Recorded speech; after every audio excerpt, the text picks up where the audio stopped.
Welcome back. My name is David Hopper, and this video is part of a 26-part series that follows the alphabet from A to Z. Each letter represents an important part of the launch process for new ministries, new campuses, and new churches. Today, we're going to talk about the letter U, and U is for understanding denominations. You probably noticed and wondered why there's so many churches, like on every street corner, right? And how they all came to be and all these weird names that you see. So before the question of why should you be connected to a denomination, let's go back to the very beginning.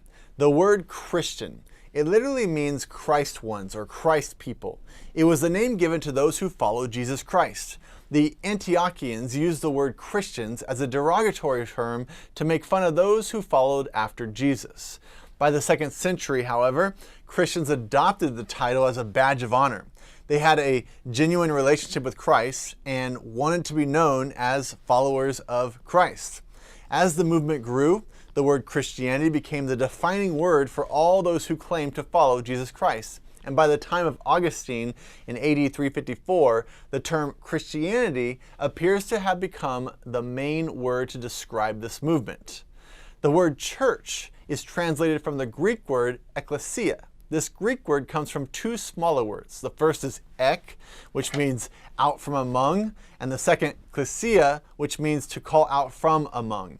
So the church represents those whom God has called out from among the world. This new movement of the church, we see it begin in Acts chapter 2 on the day of Pentecost. The one universal church is represented by many local churches that were established as the followers of Jesus, and they began to spread the word of Jesus Christ. As you read about this early church, you'll see how these new groups were founded in Corinth and Thessalonica and so on and throughout the Bible as it moves across the known world. The word denomination comes from the Latin word denominare, which means to name. A denomination is an association or fellowship of groups within a religion that have the same beliefs or creed, engaged in similar practices, and cooperate with each other to develop and maintain shared enterprises. For example, each church within the Presbyterian denomination all share the same beliefs, they engage in similar practices, and they cooperate with each other to develop and maintain their shared enterprises. The same is true for all other denominations: Baptists, Methodists, Roman Catholics, Friends, and so forth. After Augustine's time, there was some sectarianism, but not formal denominations. One reason for this is that in many countries of the world, governmental authorities believed that civic harmony hinged on religious conformity. Therefore, there was a state church in most countries because they were afraid of religious freedom. The establishment of religious freedom was the driving force behind the founding and development of the United States. In fact, the First Amendment, ratified in 1791, affirms that Congress shall make no law respecting an establishment of religion or prohibiting the free exercise thereof. James Madison, the 4th President of the United States in 1809, wrote, "The religion of every man must be left to the conviction and conscience of every man. We maintain, therefore, that in matters of religion no man's right is to be abridged by the institution of civil society." The flood of people to America was to escape persecution for their faith. Among the English colonists, there were Congregationalists in New England, Quakers in Pennsylvania, Anglicans in New York, Presbyterians in Virginia, and Roman Catholics in Maryland. In addition, there was Dutch, Swiss, German Reformed, and Swiss and German Lutherans. When you wonder why there are so many churches with all kinds of interesting names, the answer is they came from all around the world, and their names reflect their historical identity. The world came to America from countries where they have lived under religious tyranny in many cases, and they were willing to leave their homes for a place where they could worship the way they wanted. Although many of the churches you see today may seem to be old, they're really not that old. And when you put it into context of church development over time, it's all kind of new. Over the years, new denominations continue to emerge because of various splits and mergers. After all, wherever human beings congregate together, they're going to have differences of opinions, especially about what to believe and how faith should be practiced. But hopefully, they all still agree that faith comes from following Jesus Christ and His Word. The three major divisions of Christianity are the Roman Catholic, the Protestant Church, and the Orthodox Church. And the great majority of denominations, such as Methodists, Baptists, Presbyterians, Lutherans, etc., they're all part of what we call the Protestant Church. The term Protestant was first coined in 1529 at the Diet of Speyer, an imperial assembly. Just 3 years earlier, another diet, or formal assembly, had granted tolerance to the Lutherans, allowing them to determine their own religious position. Well, at the Diet of Speyer, the Roman Catholic majority of delegates rescinded this tolerance. Consequently, 6 Lutheran princes and the leaders of 14 German cities signed a protest against this action. And it was then that the Lutherans became known as Protestants. Over time, the term Protestant came to embrace all churches that were not affiliated with Roman Catholicism or the Eastern Orthodox Church. The verb to protest comes from the Latin protestare and means not only to testify, but more importantly, to testify on behalf of something.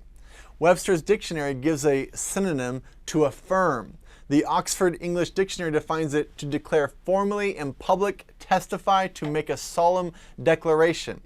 Then we have non-denominations, and those are the groups who seek to distance themselves from confessionalism or creed. They also include those groups who have become disillusioned with the abuses or restrictions of some denominations, real or imagined. In any case, they purposely do not align themselves with a specific Protestant denomination. The rise of non-denominationalism began in 1945. It's kind of new. This rise began with a group of independent congregations that did not belong to any denomination, so they called themselves non-denominational. And the term caught on. Today, churches that call themselves non-denomination is one of the largest groups in this nation. So it's kind of become its own denomination. This gets us to our main question. So why should you be connected to a denomination? Well, the first reason is it keeps you focused on a much bigger vision. One of the downfalls of many churches is the struggle to survive. They need to pay the bills, maintain the care of the building, recruit young families to do the physical work, and attract others to help in the volunteer needs of the church. Consequently, whether they say it or not, their priority is to take care of themselves first, rather than focus on the larger church, the mission to reach the world for Jesus Christ. In launching a new church, you most likely do not have the "it's all about us" mentality that you see in a lot of churches. You have a vision of working in the mission field for the glory of God. However, there will be trials and setbacks along your way. And the question is whether you will still be focused on God's kingdom and His church in the years to come. The possibility for setbacks and discouragement to set in are endless. Things like church splits, mortgage payments, air conditioners that have to be replaced, etc., etc., etc. They're all just realities of launching and growing a church. The people you appoint as elders, they may not understand the greater mission of reaching the lost souls of your city, and they may be only concerned about the bottom line. And although you do need the advice of counselors and advisors within your church framework, you also need to be part of something that is bigger than you. Belonging to a denomination groups help you stay focused on the bigger vision. This leads us to the second reason you should be part of a denomination. Are you part of a bigger vision? When you're part of a denomination, you can technically do all the things that you otherwise might not be able to do. There will be times that all you can do is survive and focus on paying the bills. Those hard times pass, and you will survive if you're part of something bigger. In fact, there may be times that your denomination will step in and assist you for a season. In the meantime, because you are a part of something bigger, you can still point to your missions around the world that the denomination is involved in, your new churches that are being launched, your big group projects that are happening, the camps, the conferences. Even if you're not directly doing any of those things in the moment, if you're part of the denomination, you're still doing all those things by association. You'll always be able to point to this bigger vision of what your church and your group of churches is accomplishing.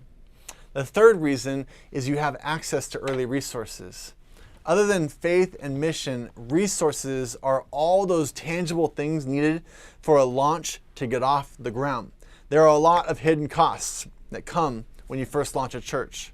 But when you're part of a denomination, you have access to resources early in the process. You can go under the denomination's 501(c) to immediately receive tax-deductible gifts. You have access to better health coverage and insurance when you can go under the denomination plan instead of your own. You may have access to a lot of equipment that is sitting around not being used in other churches. You may be given a starter building or get help paying the rent as you begin. People are your best resource. And when you're part of a denomination, there may be people from other churches who are willing to help you get started. We call them borrowed people that may be your early staff members or your early adopters who help you get off the ground. In addition, their physical presence in the room can make the setting much more comfortable and less awkward when new people come in. The fourth reason a denomination is valuable: access to financial help. Non-denominations need an outside financial source of income, and those sources are becoming more available as the non-denominational churches are growing. However, the accessibility to the needed money is more limited, and there's sometimes strings attached. The strings, if you will, they're not overly stated, but there's always a strong suggestion to help future plants by being a monthly supporter of their organization. Now, you should do stuff like that. You should support other organizations who are trying to plant new churches. But there are more advantages to support within a denomination. A denomination will always have designated money set aside for helping new churches get started. The fifth reason is mentorship, friendship, and coaching. The biggest caveat to joining with a denomination is knowing and associating with other people who understand what you're doing. A denomination is going to have specific staff members assigned to coaching. You will be immediately connected to other pastors who are in your same stage of life or have the same spiritual background or maturity in church development. You'll immediately be part of a friendship group with many other pastors as you are invited to conferences, equipping days, other events throughout the year. You'll be associated with other churches that will be your allies to jump in and help you with projects and needs and outreach. Now, non-denominational churches can and still should be creating these networks of friendships and other pastors and churches, but it's not automatically built in like it is with a denomination. So if you would like more information about this, how to be involved with the Friends denomination moving forward, email me directly at teamperformancecoaching@gmail.com. I would love to partner with you as you launch something grand for God. Your homework for this letter U is to research and study a few different denominations and look for the differences within those organizations. The more you know about this subject, the more longevity you will have. You'll also be giving your ministry the ability to last longer than you.